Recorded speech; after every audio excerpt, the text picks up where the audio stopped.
We're discussing the liberation from psychological suffering and the nature of the awakening experience, if we may call it that.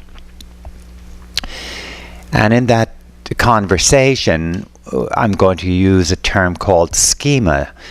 Schema is a term that's commonly used in learning theory, and it does point at knowledge and phenomena, the perceived world. In other words, you are not a schema. However, the knowledge of yourself is. An apple is not a schema construct. However, the knowledge of an apple is. So what we know is schema. We rightly may say that everything known is schema. And there are evolutionary determined schemas that come with the package, so to speak. We identify ourselves as human beings. We see forms like chairs and tables and floors. These are schemas. In other words, these are utilitarian constructs organized by the mind. They are a way of looking at existence in a way that serves us. So schemas are lenses that bring into existence things that we need, things that we actually already are, or that are consistent with the schema.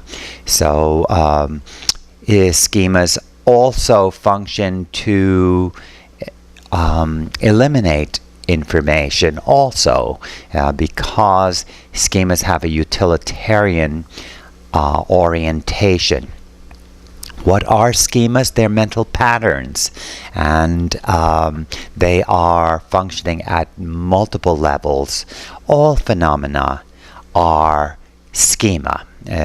The nature of what we're looking at is not the phenomena itself. The phenomena is a schema construct. It is what looks at an infinite potential and draws out what we can use. So we are always, in a sense, relating to our perceptions, to what is existing. Let's recall again, folks, the profound mystery that is occurring to us, and it's quite simple, and that is that we are nature living in the field of nature. So we are nature itself. Yet you and I both feel that we are individuals functioning in the field of nature. So we are distinct. Both are correct. Both perspectives are correct. In other words, in one perspective, we believe that we are born into an already existing world, and when we die, we leave that world that continues to exist. And this is okay. This is a paradigm. It is a schema construct, and it functions for us. We leave money to our children, and so it has a utilitarian perspective, for example. However, it is not the nature of life. We are also that we're looking at. In other words, we are in the observation of nature, but it is nature observing itself. And this points to the meditative placement of our attention. And it is quite justifiable to say that we are not here. And nature, that which we're looking at, is what is looking. So you're seeing two rather different perspectives on the same field. In the world of conception, that cannot exist. Paradoxes are not allowed. But in the actuality of life, both these perspectives are accommodatable. They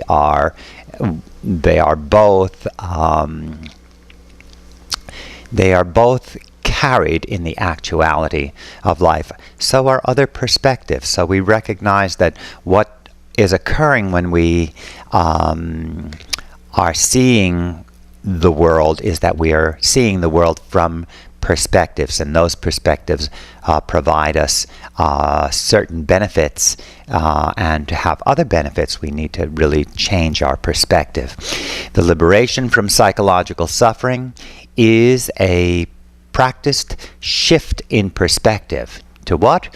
To the meditative placement of our attention. We enter the meditative placement of attention. How? By collapsing the distinction between ourself and the world. In other words, the model of existence that we, the dualistic perception that we are seeing nature, we allow that to collapse. We then notice our experience as the self itself, so to speak, that greater self. It's really the transcendent experience. It is the very much like in the dream, all objects in the dream are yourself. In other words, you have an assigned location in your dream. In other words, you have an assigned perspective, and things are happening to you in the dream, but they're all actually you. And of course, nothing is happening. You're dreaming. Same way in this awakened world, in the meditative placement of our attention, we recognize that the entire experience is the experience of nature. We are that life, and we sustain awareness in that perspective. We remain eternally present. We do not jump to conclusions. We do not use the storyline of the self with the protagonist, you and me, that this thing or that is happening. We let that go, and we enter an impersonal, so to speak, perspective. And that is a different perspective on the same field of existing. The very same field that we are living now, we're looking at it from a different perspective. That is the revolutionary shift. That loosens the schemas that are the story of you, and that is the story of suffering, the story of abandonment, the story of being defective, the story of being subordinated, the story of being deprived. We let that go and abide in the reality of life in the fullness. That is life itself, free of ideas, breathing. It's a little uncomfortable at first, yet this is the practice. So that is a brief introduction to schemas, and we'll continue with mindfulness-based anxiety reduction discussions throughout the year. Thank you.